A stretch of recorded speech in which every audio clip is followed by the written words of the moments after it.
Summit को जो है वो आगे बढ़ाएगा और उसकी सालसी के अंदर जो है वो ये सिलसिला आगे चलेगा। जो रीजन में वो अभी आए थे और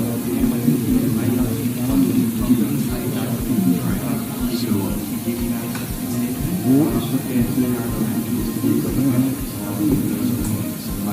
बात है कि इंसानी वक्त वो करने का इंतजार करें और जो है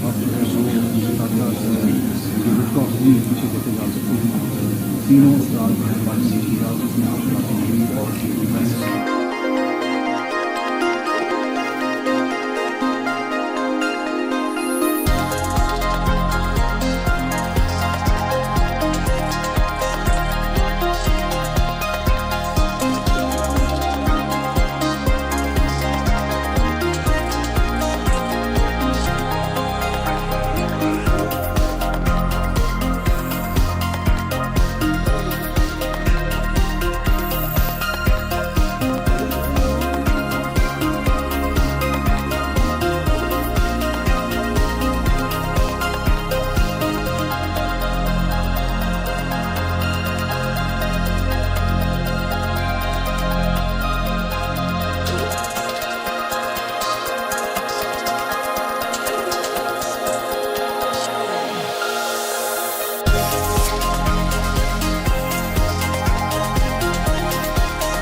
Is there a deal between the United States and Iran or not? Well, it seems pretty shaky at the moment. These negotiations are happening in Switzerland. Iran has walked out overnight because of threats made by Donald Trump on social media. JD Vance, though, says it's going pretty well. Let's bring in Mick Mulvaney, former White House Chief of Staff to Donald Trump in his first term. Good to see you, Mick. This time last week, I asked you whether this was the real deal. It certainly felt like it, but as we know, a week is a long time in this war. Yeah, what did we say last week? We said that we hoped it was the real deal, but there were so many ways it could fall apart. You had to sort of wonder about its viability. As it turns out, the Iranians apparently did leave the meeting. I don't think they've left Switzerland yet, but they did leave the meeting, and they cited a couple of different reasons. As you mentioned, Donald Trump's tweet, but also the fact that Israel hadn't gotten out of Lebanon yet. Well, in the last couple of days, I think Israel lost 4 soldiers to a Hezbollah attack in Lebanon. So things are still very much a hot war in Lebanon. Israel, not a signatory to the Memorandum of Understanding, obviously going to listen to advice from the United States, but not going to consider themselves bound by those terms. There's a lot of things that we said could go wrong, and it looks like some of them are. Again, the conversation may continue tomorrow because the Iranians have not left, but I don't think we're any closer to peace than we were 24 hours ago. I don't think so either. And I'm not one to buy into conspiracy theories here, but I do wonder whether part of Donald Trump's Truth Social tirade is because there has been so much criticism domestically of the deal done in the last week. Is he trying to perhaps get to a point where he renegotiates? Yeah, I think that's exactly right. I think Trump's under a tremendous amount of pressure, which sounds sort of strange, but look where it's coming from. Yes, the neoconservative right, folks like Senator Lindsey Graham, who are all for the war in the first place, they don't want to see it end right now, but you expect that. But the criticisms are coming from other places. ordinary rank and file Republicans who are usually either quiet or in lockstep with the president are raising serious questions about this memorandum of understanding. Miriam Adelson's newspaper in Jerusalem attacked the president. For those of you who don't know her, she's a big supporter of Donald Trump, financial supporters, giving him hundreds of millions of dollars for his campaigns. And one of the newspapers she owns in Jerusalem attacked him for basically giving up in this negotiation and so forth. Tremendous pressure from various sides against the president of the United States.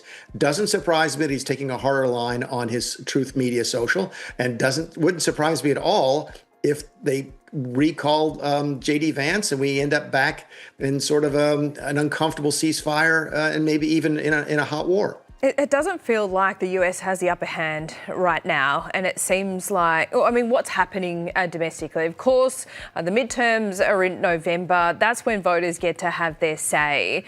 So, what is the reaction from voters right now, not just the inner circle? We don't, as I've told you many, many times, sadly, we don't follow foreign policy very closely. So I don't think a lot of folks are watching the war. They're watching gas prices, and they are down a little bit. I don't think, Laura, to your point, this has as much to do with the midterms as people think. Okay. When Donald Trump talked about it over the last week, a couple of days, he said he was worried about creating an economic depression. He didn't want to be the next Herbert Hoover, the Republican president who led the country into the Depression in the 1920s. I think that's a bigger deal right now than the politics of it. When he said publicly a week ago that he didn't really care about the midterms, I got the sense he was telling the truth about that. But I also got the sense he was telling the truth when he said he was worried about the economy. So does that sort of spell weakness? Does it show weakness? Yeah. I think it probably does. And the Iranians are thinking now time is on their side.